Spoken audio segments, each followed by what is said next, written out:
like this sucks. Like I don't like being treated like this. I don't like, just the constant push, the pressure. So it was all about like getting to the next level, and just pushing. When I came into the bigger firms, when I graduated college and I started my professional career, my mindset was I'm going to make partner. Like that was Yeah. the goal. What people told you at the beginning of your career, those become things you say out loud, but is it 100%. something that you actually believe anymore? Or you're walking through life saying this is just the profession, but is it something that you believe anymore? But it has to start with the leadership, and I call that being a connected leader, is like how you nurture yourself to nurture others and bring them along with you on that path. Amy, welcome to the show. Pleasure to have you here. Welcome to the Fun CPA Podcast. I'm excited to hear. Yes, it was really awesome getting to meet you at Bridging the Gap. I feel like my last probably 3 or 4 guests that I've had most recently on the podcast have all been like people that I've met at Bridging the Gap. Oh, wow. And it's always cool to like connect all that, bring it to the podcast and have those conversations with folks. But you had one of the keynote speeches. I really resonated with it. And it was super cool to watch you play the violin. That was awesome. So anyway, why don't we just do a little quick introduction. If you can tell me who Amy Vetter is in under a minute, Okay. and give us your background. Yeah, so I am the CEO of the B3 Method Institute. I'm a CPA and a yogi. And so I bring that together in a methodology I created, which is called the B3 Method, which is business plus balance equals bliss. And I speak, I'm a keynote speaker. I also do workshops and firm retreats and consulting in the profession. Cool. That was pretty good. I feel like that was way under a minute. I'm impressed. That's very rare to happen. So that's cool. What about if we go back, and I cheated a little bit. I went on your LinkedIn, so I know the answer. But what if we go back a little bit and take me back to your days as an accountant? Because you were an accountant in the public accounting space, right? Before you went into the consulting and all that. So tell me about that. How did you get started? What were the firms you were at and stuff like? What was your experience like? Yeah, so I got started basically when I was young. My grandfather had been a CPA, so I heard about it from my mom all the time, and I don't know if it was my idea or her idea. I'll never know. But starting at 12 years old, I was saying I was going to be a CPA, Wow. and really started on that path. And then I was in Beta Alpha Psi when I was in college, which really helped me with meeting accounting firms. I told you my son's in accounting.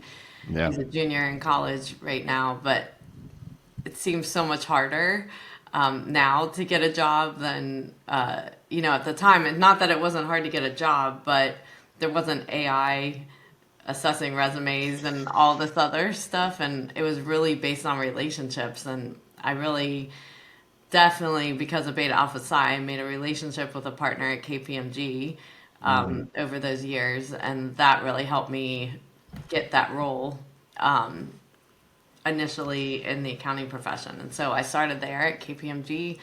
I did internal audit at a Fortune 500 company, and then decided that I wanted to start my own practice. And at the time, there wasn't anything called client advisory services.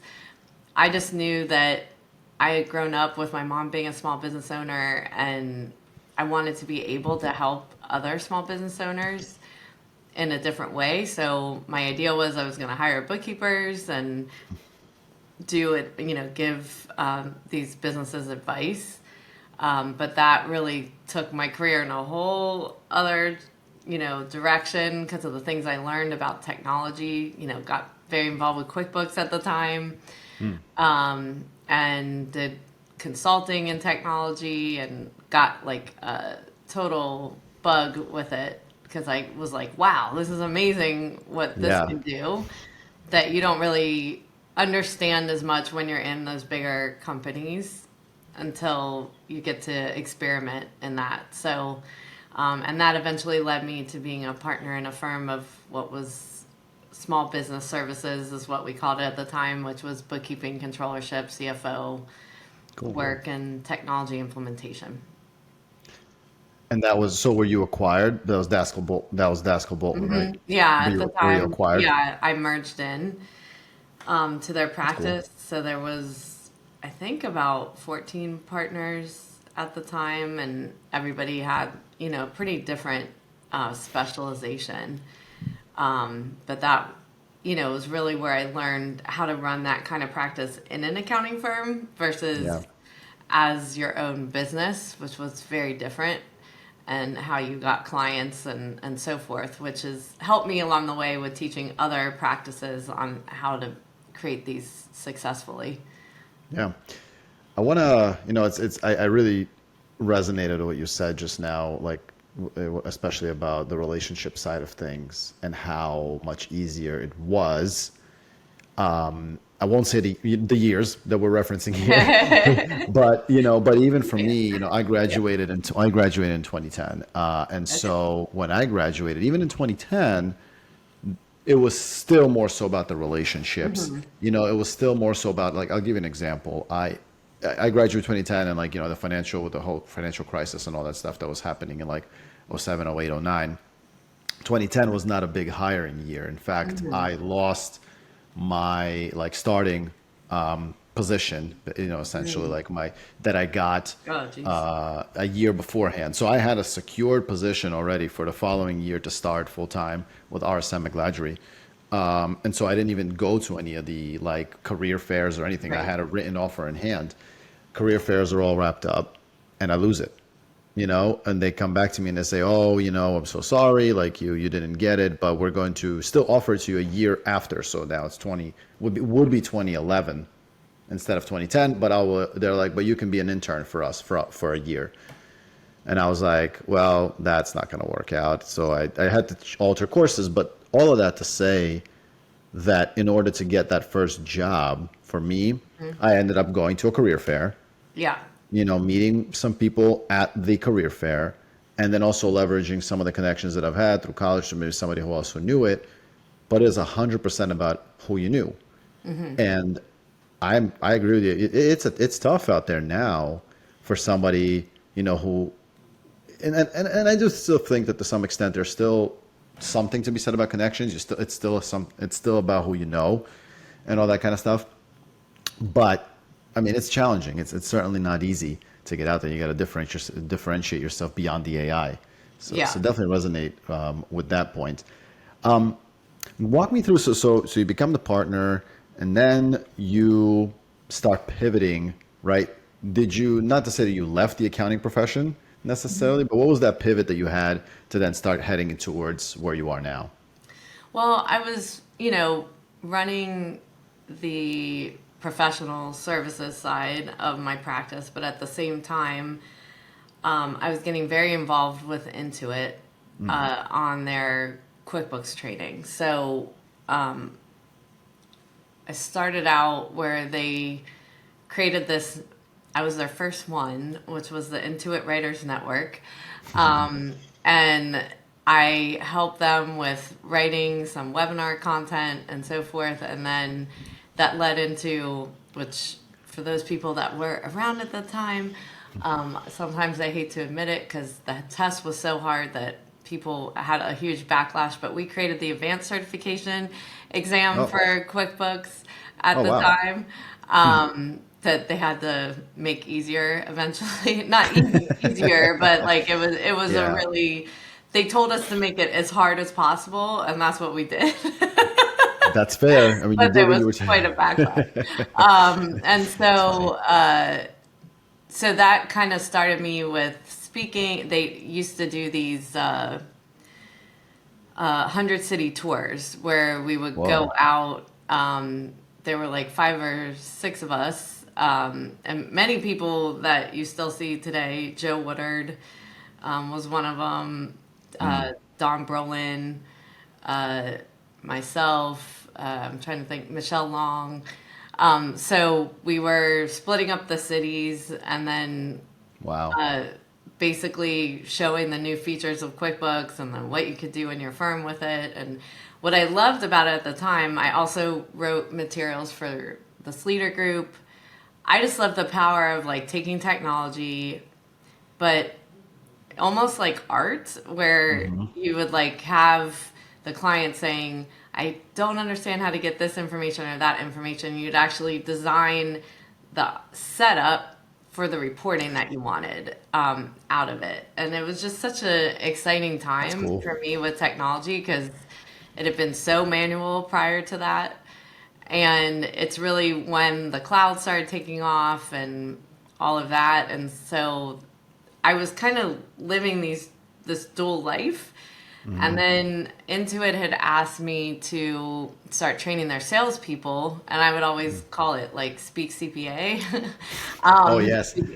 they hadn't actually like at that time gone out to firms and led conversations with partners, and so that was where I started. And then they asked me to come on board, and I ended up selling my practice there. And so that led me into this pivot of going into the technology world, but doing it from a subject matter expert as a CPA, accountant, technologist, and helping their product teams to understand what these features do and what they don't do, Yeah. and going into firms and helping them really unlock it and really create a business strategy, which no one was really doing that, because tax and audit have been there forever.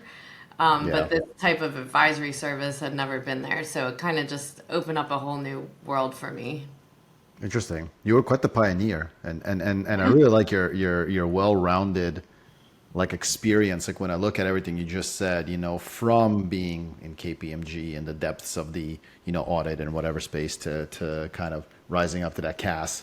Before CAS was CAS, I feel like No, you and you people were. definitely looked down on it at the time. Like, if Yeah, you're a CPA and do QuickBooks, like it was just, yeah. But there's tremendous value in it, and I yeah, and I see, when I was looking at your past work experience, you really had like the three key players. I feel like between Intuit, Sage, and yeah. Zero, right there on that cusp. I wonder, and before we get to like the whole B3 method and all that stuff, what what is your take of like where the profession has gone in blank amount of years, but over the trajectory. But like, what is your take on that? What are the changes that you've seen being so entrenched in it?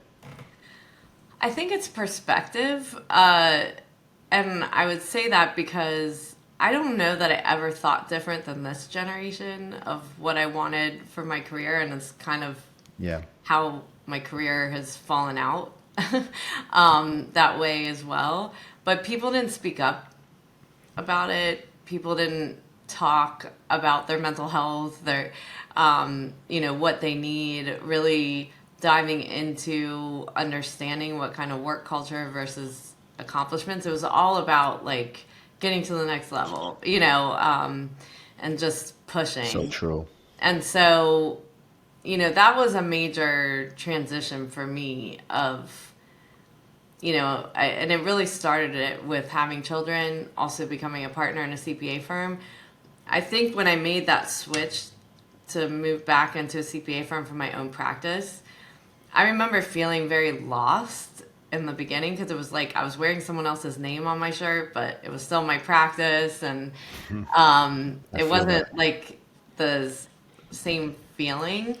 Um, so, just getting to the point now where people can be who they are and not feel like they have to be some cookie cutter form of a person to be Yeah, able to be successful in this profession just shows how far we've come, because the things I was talking about, years ago, it was like, oh, CPAs are never going to be okay with this, what you're talking about. And we've come a long way. I think we are slow moving as a profession, that like I've always loved to be on top of the trends because Yeah. I think it's so exciting where we can go, and also not letting those trends lead you. Meaning that if you stay up to date with it, you can actually design your strategy around it of how you're going to utilize it rather than being forced into utilizing it a certain way. And so I think it's, those people that end up helping others to get across the chasm. But honestly, I think the biggest shift in the profession's been COVID. I mean, Yeah. Tremendous. it shifted everything as far as like a force to work with technology, to change the workplace as far as the acceptance of remote work, using cloud technology, and really having to evaluate culture, because culture was just because you were in the office. And so Yeah. it was basically like we had a culture because we all could talk to each other or stand at someone's cubicle or go to their desk. And then it's like we went remote and Yeah. they didn't know how to create culture once that happened. Yeah. So much to unpack here too. You know, I resonate with a lot of what you're saying because I was always of that same mentality. COVID changed a lot of stuff, but to your point, I think that there's still so many people out there still stuck in the past, still being so focused on, the promotion, the hours, so I left the big firms to go out on my own in 2021. And so, mid COVID, whatever you want to call it. But even then, as I was leaving, the culture was still very much in many firms like, hey, I worked last week 80 hours. What did you work? Oh, 60? What's that? Half a week? Or, what, like you were on Yeah. vacation. Like that mentality.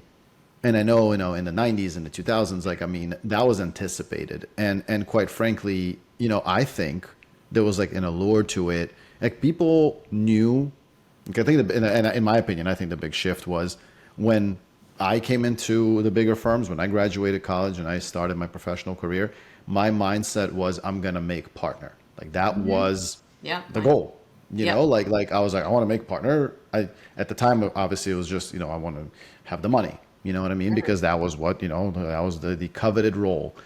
I think that the big change, and I'm not really sure what prompted that. I think a lot of it have prompted the fact that people have more value for themselves from the start, But for me, it was, hey, I'm going to start here. I'm going to do what I got to do to make partner. That was the goal. Yep.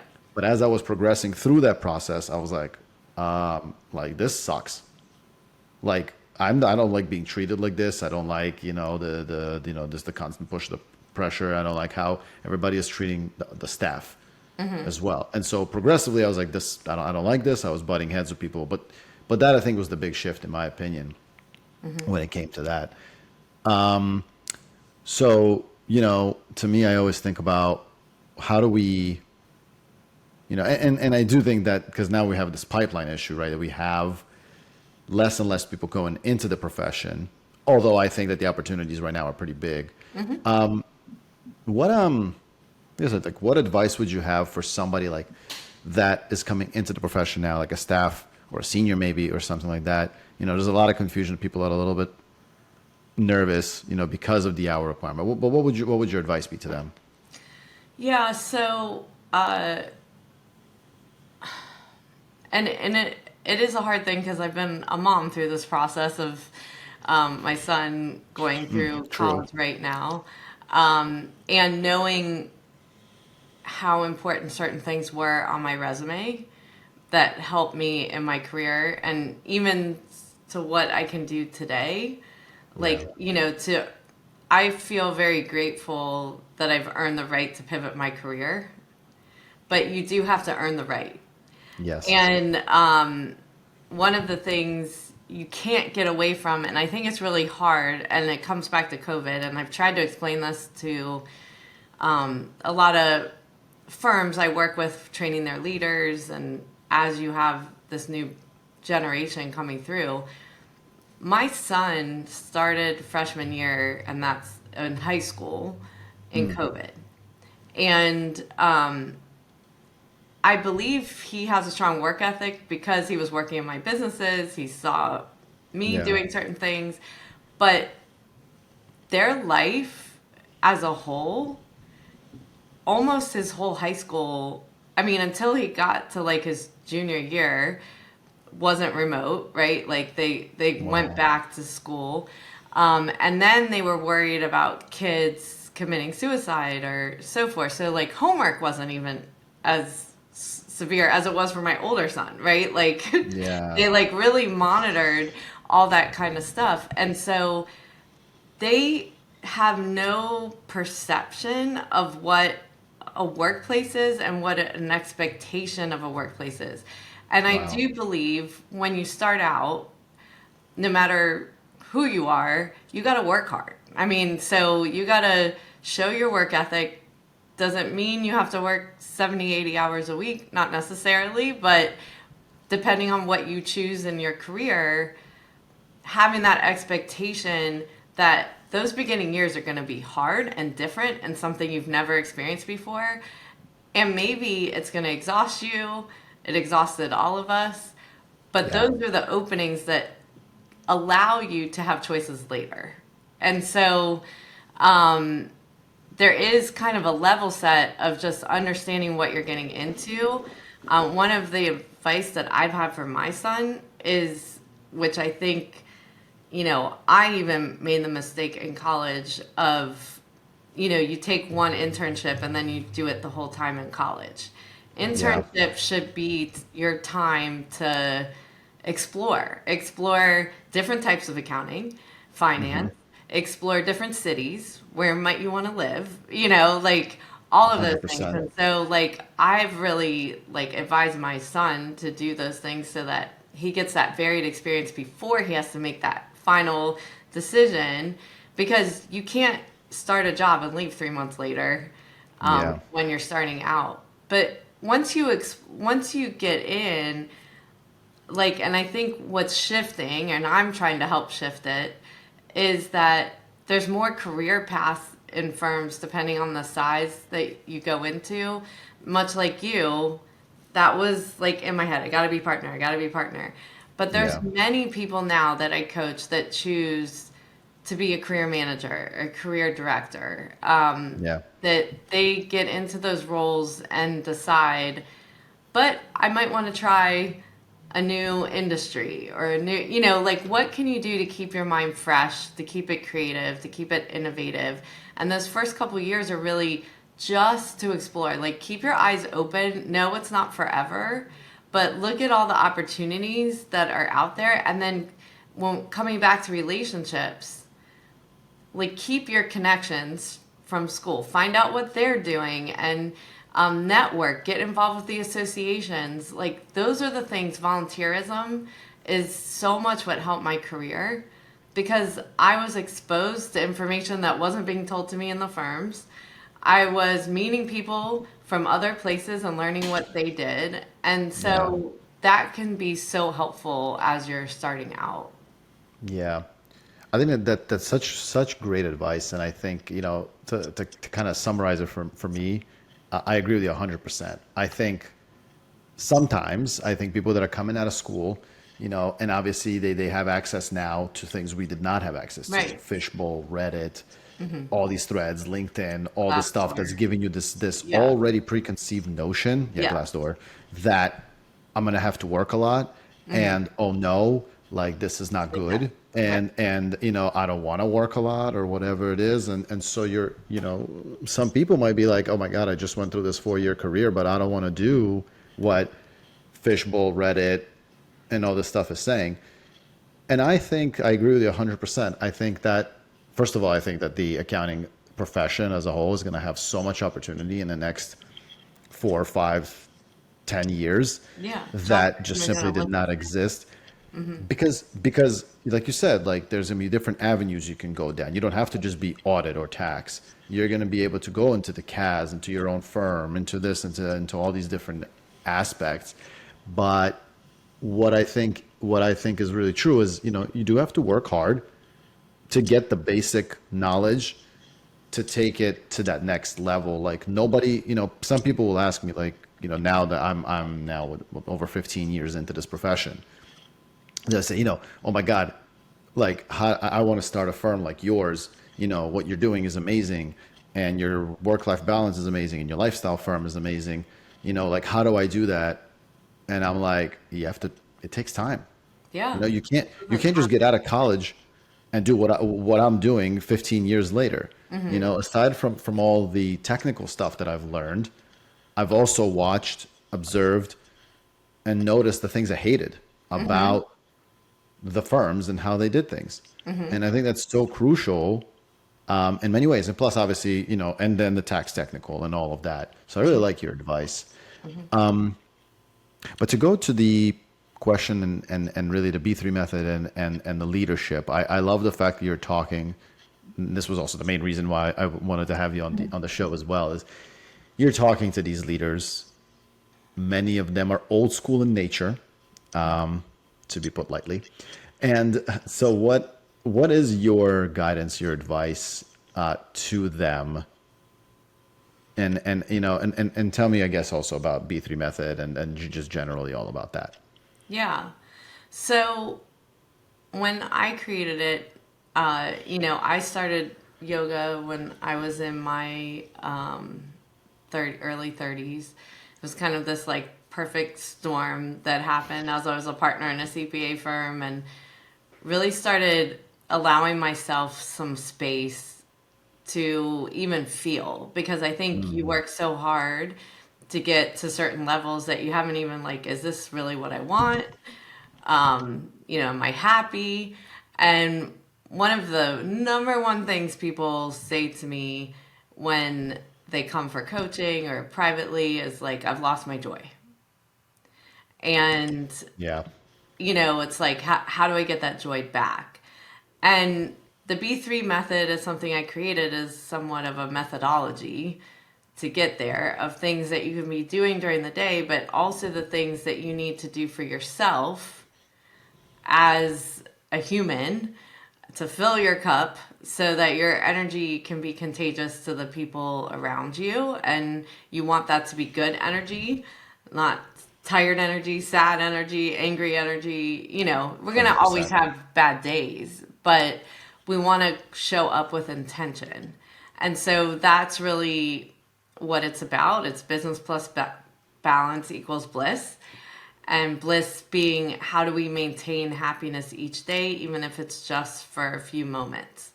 And so there's things along the way that we give up that filled our cup with energy just because we got busy with lives, like trying to be successful in our career, having a family, whatever those things are.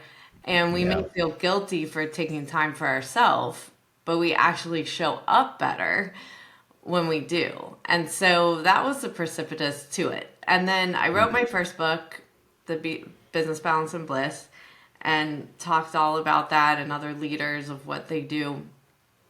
But one of the questions that kept coming up as I was doing podcasts or interviews about it was like, well, how did you get there? How did you even begin?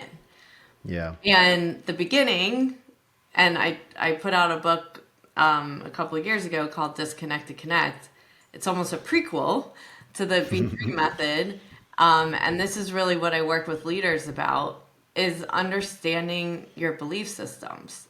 Because, depending on generationally how you grew up or what people told you at the beginning of your career, those become things you say out loud, but is it 100%. something that you actually believe anymore? Or you're walking through life saying this is just the profession, but is it something that you believe anymore? And it's questioning those things of really truly understanding, what do I believe, what don't I believe, and what is my belief, so that you can better lead your firm, create your culture, and so forth, to make it more aligned with how you want to live, how you want to have the client experience, how you want people to feel that are working there, but it has to start with the leadership. And I call that being a connected leader, is like how you nurture yourself to nurture others and bring them along with you on that path. Yeah, that's such a great point. I really, really think that this is a huge, huge area that's important for that new partner coming in, or the, partner that's been a 3, 4 year partner. Because exactly like you said, I've seen this time and time again, that these, the people growing up in the firm, they're now senior managers. They have been, I'll call it beat up, over the years with the old school mentality from the senior partners, that they've always been like that at the firms time and time again, billable hours, more toxic culture, work environments. But the people that are coming up, they have great ideas. They want to implement them. And a lot of times they are stifled, they are slowed down by senior management, but eventually they will be the leaders. And to flip the script from being like, I had to endure this, this is what happened to me with these senior leaders, to flipping that script to being more empathetic, being the people that they want to be. It's so hard. I see it time and time again, to people just reverting back and continuing that cycle. Yep. So I love what you're saying here. I think it's so important, because take a look within yourself, question the belief system that you've had, not what was, again, beat into you is a rough term, but it's true, beat into you for the last 15 or whatever years, 16 years, to get to the coveted partner. Because unfortunately, to get to this role, you kind of do have to play that part. You do have to, adhere to the senior partners, because it is a politics game to some extent to become a partner. So I feel like that's a big challenge. Yeah, and it's also looking for the right environment to become a partner, and just because you've been at a firm for 20 years doesn't mean Yeah. you can't go to another firm and become partner. And I think that's a big shift in this profession of what does the work life look like in each firm, because I know we talk a lot about the pipeline issue, but there's a big issue in experience level succession planning, like making sure Yeah. there's enough managers, enough senior managers, enough directors to move into a partner role. And if there's no bench strength, then people are working on work that's not really at their level, because there's not enough in the pipeline and there's not enough experienced people, and they're not moving to Yeah. partner. So that's why it really has to start at the top of being open to that shift, or finding the Yeah. culture that's right for you. You might want to be in a PE firm, you might want to be in an independent firm. There's now different types of firms to work at, and find like, what is your cadence? What's the type of work you like to work on? How open are they to new services and technology? These are all things to be watching, looking at, networking, still making relationships to make sure that you're finding that right fit, because it doesn't mean you have to give everything up. And I think a lot of times that's how people feel, and that's really why I created this methodology. It's like, sometimes we have to sit in the muck and just assess how Yeah. we're feeling, why we're feeling it, and is there a way to still do what we love with the expertise that we have, but find the right environment to do it in. Yeah. That's very true. I really, I really think that a lot of folks stand to get the benefit from that. But to me, this brings up a little bit of a difficult question that I got, which is, do you find, because I do feel like there's a lot of smoke screens sometimes in these bigger firms, in these accounting firms, and like, do you find that people who bring you in, and by I mean people, I mean firms, and if they bring you in to talk to their leadership, do you feel like sometimes that's like a show of, like, hey, we're gonna bring in somebody, but like they don't have the intention behind it to really follow through with it? Or do you feel like those firms who do ask you to come and help guide their people actually mean and want to affect the change? So that's some assessment I do before I even walk in. Because in order for me to be successful, they have to be open to the process. I do have, and I feel fortunate, maybe because of the work that I do, that I will have managing partners talk to me privately and say they know this needs a shift. They're not the ones that can do it because of whatever the partner dynamics are, and so they bring me in to help with that framework to get people there, and then they're there to support it. When a leader can be that just open and understanding that they don't have to be the one to lead, but it's still leading, it is so impactful to the whole organization. But if they're just there, like I had a firm, this was a way back, but they had called me and said, we want you to come do a firm retreat. And then toward part of the conversation, the managing partner said to me, and you need to tell them how lucky they are to be in this profession. Classic. And I was like, that's not what I do. Yeah. I'm very clear about it. It's like, if you're not on board with what I have a framework. I don't tell people how to think or feel. I let them uncover it along the way and help guide them along to that change, because I don't think forcing it down has ever worked. And how an individual feels, right? Yeah.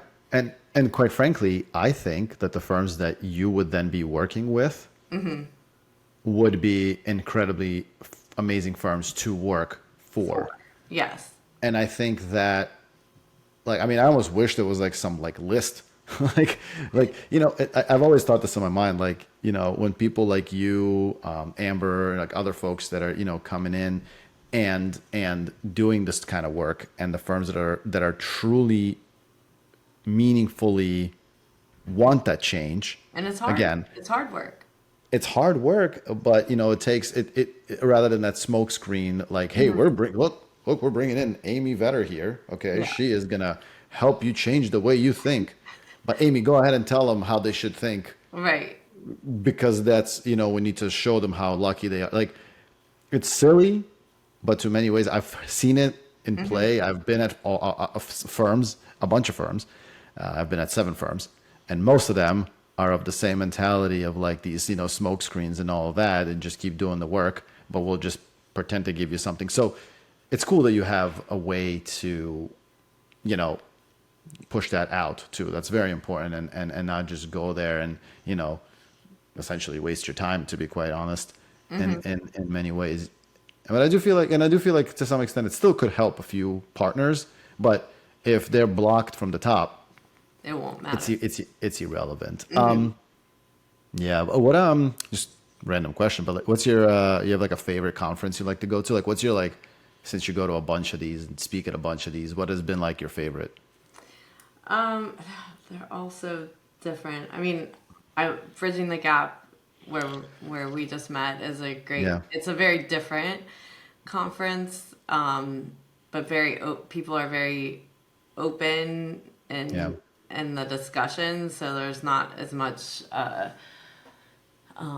conservatism, I guess, there as a lot of conferences. I do love Engage. I love the size of it. I love I teach yoga there every year, so cool. So that's a fun experience, and just being able to see so many thought leaders in the profession and firm leaders all in one place, and all the technology in one place. That's always been a favorite conference of mine. But I just came off of CPA America Cast Summit. I've always felt at CPA America, those firms there are so vetted and they work so hard during those sessions. So it really depends on what, the goal of the conference is. But interesting. I enjoy being out there and always meeting someone new, but learning what's happening as well. Yeah, for sure. What's so interesting? It's before, when I was at the firms and I was at like these big firms working, like I never knew about this, almost like this underground, like cool place to be on LinkedIn. Like before I started posting and before I started meeting people like Blake Oliver and like all these other people out there that are doing cool things. I mean, Scotty Scrano, who would have even thought that you could rap Yeah. and do like, and all these people in the circuits of the accounting space and all this stuff that I wish, like, I mean, I wish existed when I was at the firms. Probably would have never left to go on my own, to be honest, Yeah. if all of that was in play. But I just love the fact that LinkedIn, so to me, like I always tell people, like, be more active on LinkedIn, look around, Hmm. don't be discouraged by what you're seeing in front of your face at this one particular firm. Because, I mean, it's just that there's just not it. There's just such a Yeah. space out there. What I guess who should reach out to you? Kind of like what if there's anybody that you want to kind of target or whatever it is, like who should reach out to you and how should they reach out to you? Yeah, so I have two websites. amyvetter.com is more my speaking site, and businessbalancebliss.com is our courses. And we have a retreat that we've been doing twice a year. And that's definitely, if you're looking for that personal growth, that's a perfect, it's called Disconnect to Connect retreat. But yeah, if you're looking for your firm retreat or conferences for a speaker, I'm love to be a part of it. Amazing, amazing. I wanted to thank you for your time. I Thank you. appreciate you coming to speak with me. I think this is really, really great. I think there's a ton of value to be had from a conversation like this, both for people who, just feel stuck in their way, they feel like they can't affect change, that they're a young partner or a newer partner, and they don't see the hope of getting out of it. So I'm really glad that you came to join me on this. Thank you for your time. And yeah, hopefully we'll see you around at the next conference. Yeah, thank you. All right, you got it.